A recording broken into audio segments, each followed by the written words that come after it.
जरा सोचो, एक हिंदू फेस्टिवल कैसा दिखता होगा, कैसा लगता होगा। हवा में ढोल की आवाज गूंजती है और धूप की खुशबू होती है। रंग बिरंगी साड़ियों में औरतें नाच रही होती हैं। उनके हाथों में मेहंदी के सुंदर डिजाइन बने होते हैं। देवी देवताओं की मूर्तियों के सामने फूल और नारियल चढ़ाए जाते हैं। उनकी आंखें सदियों पुरानी बुद्धिमत्ता से चमक रही होती हैं। ये है हिंदू धर्म, विश्वास की एक जीवंत परंपरा जो हजारों सालों से चली आ रही है। ये धर्म भारतीय उपमहाद्वीप में बहुत गहराई से जुड़ा हुआ है, लेकिन इसका प्रभाव इन सीमाओं से बहुत आगे तक फैला हुआ है।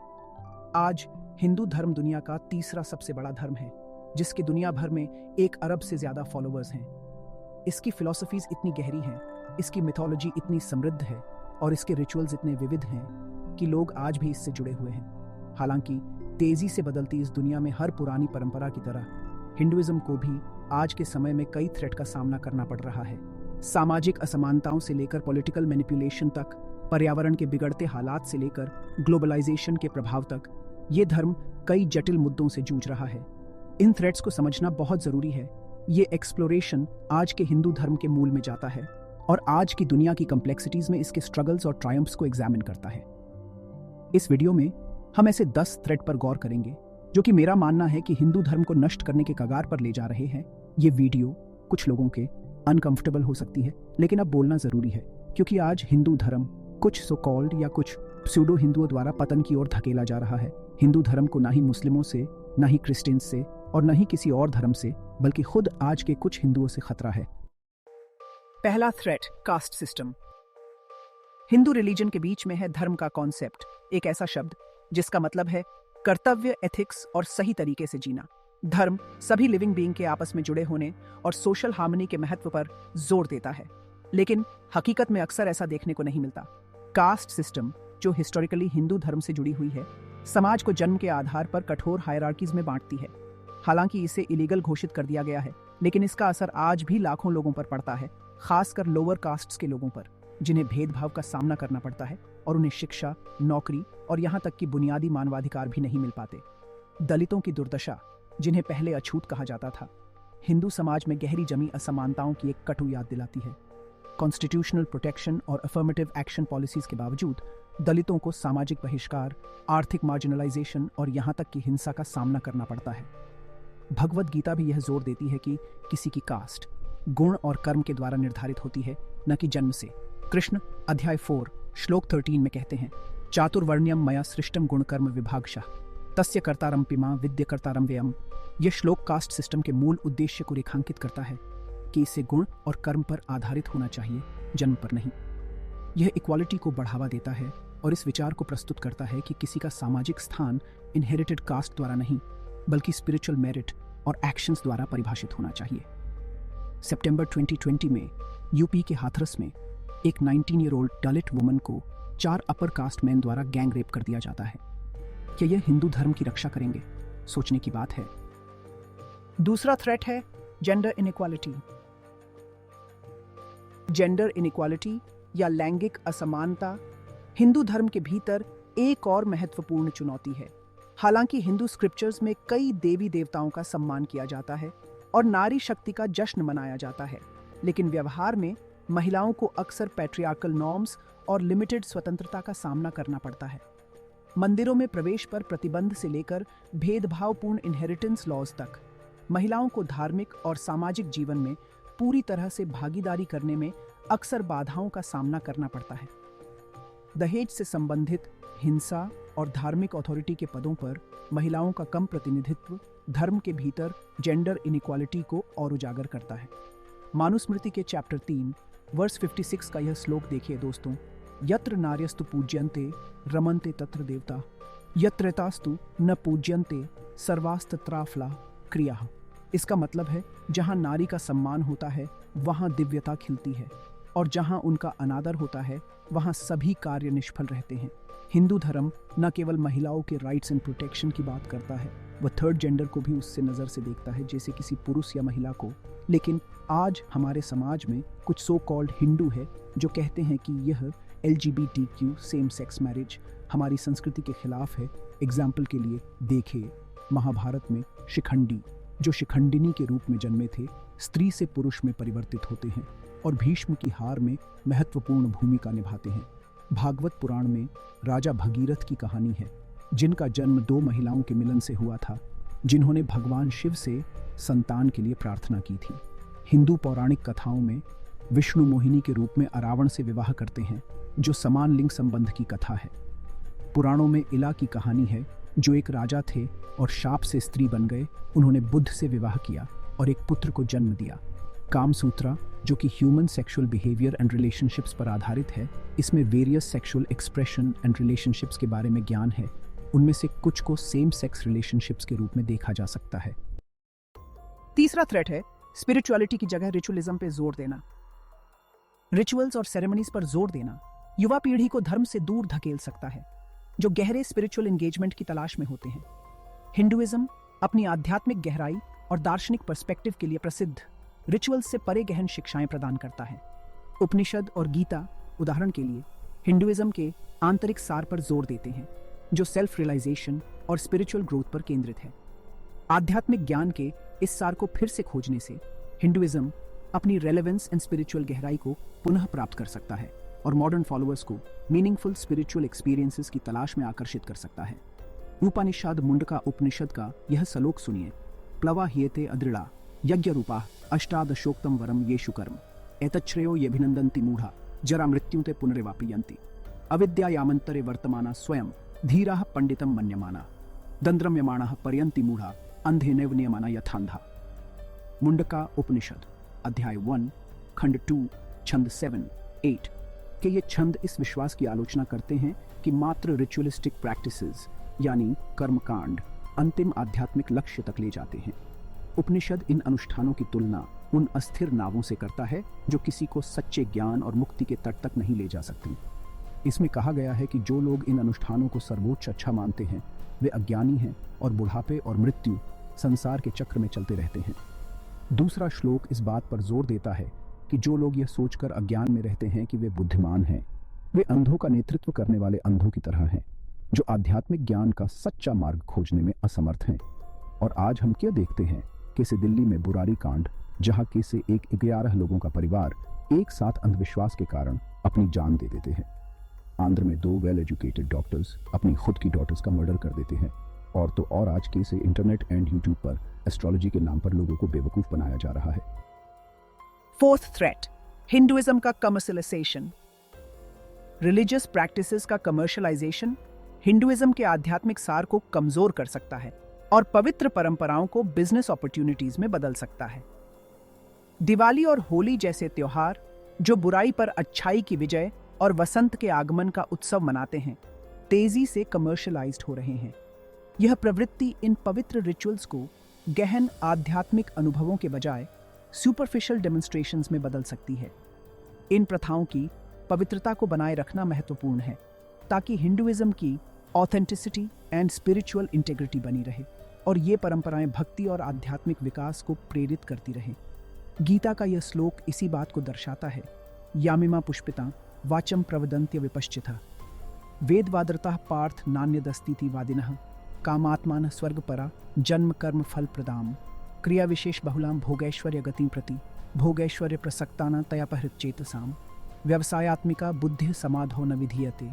भगवद गीता अध्याय 2 श्लोक 42-44 के ये श्लोक उन लोगों की आलोचना करते हैं जो धन, शक्ति और संवेदी सुख जैसे व्यक्तिगत लाभ की तलाश में वेदों के भौतिकवादी और अनुष्ठानिक पहलुओं पर ध्यान केंद्रित करते हैं।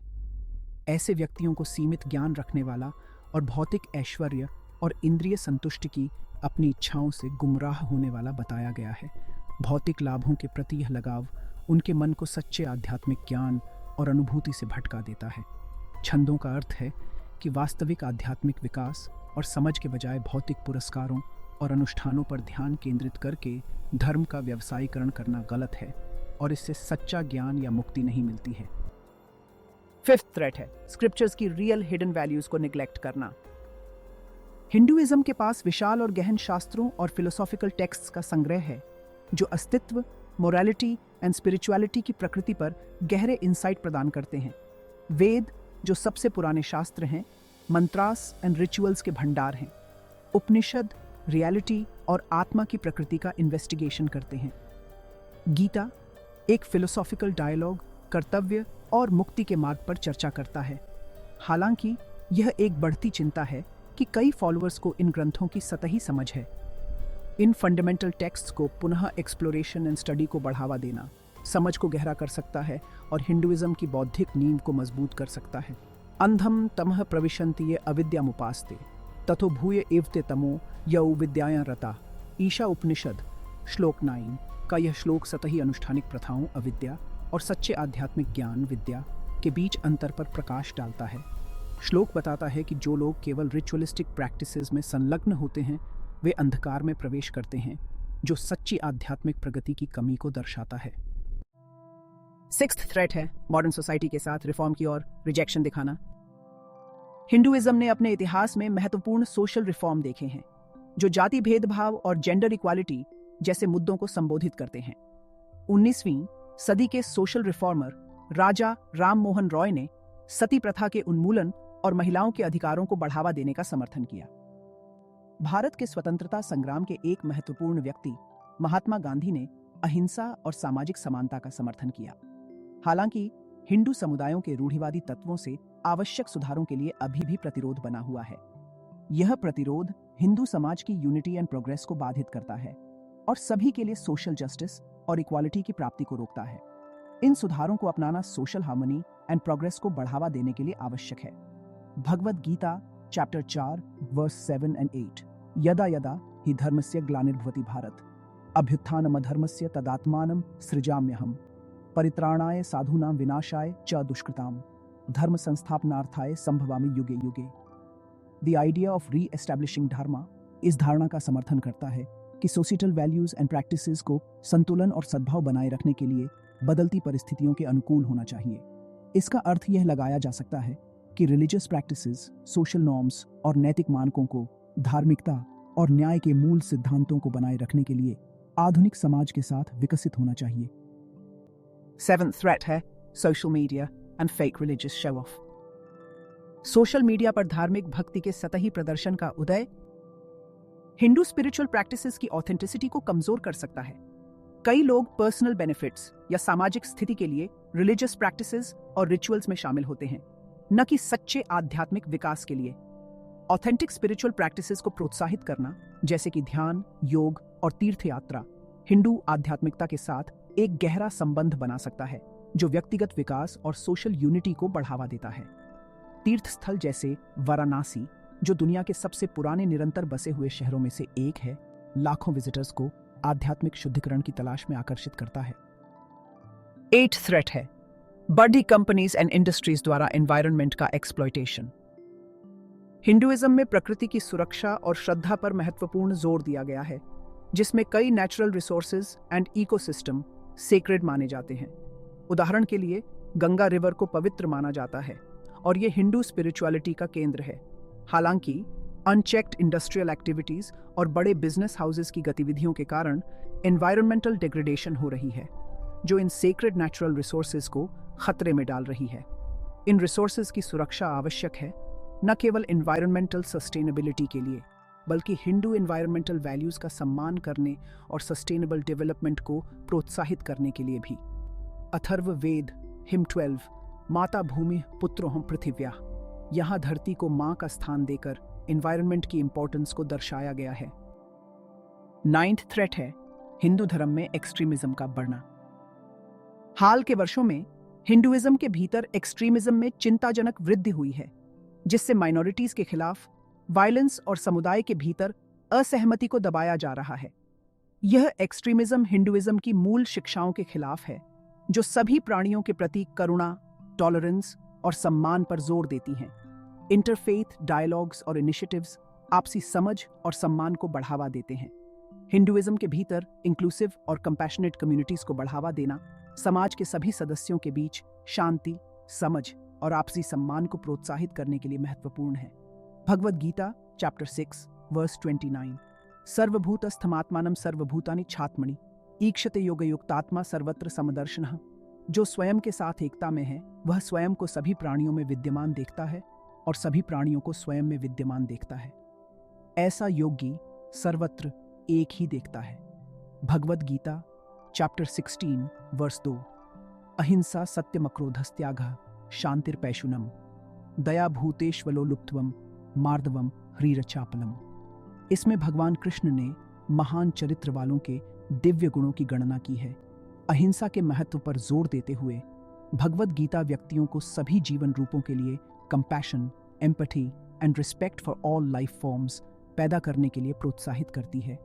यह dialogue understanding and non aggression के माध्यम से शांतिपूर्ण सह अस्तित्व और संघर्ष समाधान को बढ़ावा देता है, एक सामंजस्यपूर्ण और दयालु समाज के निर्माण में योगदान देता है। और आज हम क्या देखते हैं कि कैसे दो समुदायों को मणिपुर में एक दूसरे के खिलाफ हिंसा और घृणा के बीज को बोया जा रहा है। और आखिरी थ्रेट है use of Hinduism for political gain. Bharat में हिंदुइज्म का पॉलिटिसाइजेशन तेजी से देश के सोशियो पॉलिटिकल लैंडस्केप को आकार दे रहा है। पारंपरिक रूप से एक डाइवर्स और इंक्लूसिव धर्म, हिंदुइज्म अब पॉलिटिकल मोबिलाइजेशन का केंद्र बन गया है। हिंदुत्व हिंदू कल्चरल और नेशनल आइडेंटिटी पर जोर देता है, जो अक्सर सेक्युलरिज्म और माइनॉरिटी राइट्स की कीमत पर होता है। इससे यह बहस छिड़ गई है कि क्या इंडिया एक सेक्युलर स्टेट के रूप में एक सिंगुलर रिलीजियस आइडेंटिटी को प्राथमिकता देनी चाहिए। हिंदुइज्म के पॉलिटिसाइजेशन ने रिलीजियस माइनॉरिटीज को मार्जिनलाइज्ड कर दिया है, जिससे सोशल डिवीजन बढ़ा है और देश की सेक्युलर फाउंडेशन कमजोर हो गई है। इसके अलावा हिंदुइज्म के पॉलिटिसाइजेशन ने हिस्टोरिकल नैरेटिव्स को प्रभावित किया है। कभी कभी पॉलिटिकल एजेंडास को फिट करने के लिए हिस्ट्री को रिवाइज किया जाता है। यह नैरेटिव अक्सर हिंदूज को हिस्टोरिकली ओप्रेस्ड के रूप में दर्शाती है और एक परसीव्ड लॉस्ट हिंदू प्राइड को रिक्लेम करने की कोशिश करती है। ऋग्वेद मंडल 10 हिम 191 वर्स 2 संगच्छध्वंसं वदध्वंसं वो मनांसि जानताम देवा भागम यथा पूर्वे संजानाना उपास्ते मुंडका उपनिषद सत्यमेव जयते नानृतम सत्यन पंथा विततो देवयानः येन आक्रमण तिरश्यो ह्याप्तकामः यत्र तत् सत्यस्य परमं निधानम। Bhagavad Gita chapter 6 verse 29। सर्वभूतस्थमात्मानं सर्वभूतानि छात्मणि ईक्षते योगयुक्तात्मा सर्वत्र समदर्शनः। यह कुछ श्लोक है जो हमें बताते हैं कि हिंदुइज्म क्या है और कैसे आज का हिंदुत्व की आइडियोलॉजी हिंदुइज्म के लिए सबसे बड़ा डेंजर बनकर हमारे सामने है। कभी आपने चारों तरफ देखकर यह महसूस किया है कि कुछ कीमती चीज हमसे दूर जा रही है, जैसे हमारे प्यारे संस्कार, हमें जोड़ने वाली परंपराएं और हमारा हिंदू धर्म कैसे पीछे छूटता जा रहा है। मुझे ऐसा ही महसूस होता है जब मैं आज हिंदू धर्म की स्थिति देखता हूँ। हम प्राचीन ज्ञान की कहानियों के साथ बड़े हुए हैं, उन देवी देवताओं की कहानियों के साथ जो साहस, ज्ञान और करुणा का रूप थे। फिर भी कहीं ना कहीं हम अपना रास्ता भटक गए हैं। ये किसी पर उंगली उठाने के बारे में नहीं है, बल्कि उन असहज सच्चाइयों का सामना करने के बारे में है, ताकि हम ठीक होना और फिर से निर्माण शुरू कर सकें। अगर आपको यह वीडियो इन्फॉर्मेटिव और इंटरेस्टिंग लगा हो तो हमारे चैनल को लाइक और शेयर करना न भूलें। धन्यवाद और अपना ख्याल रखें।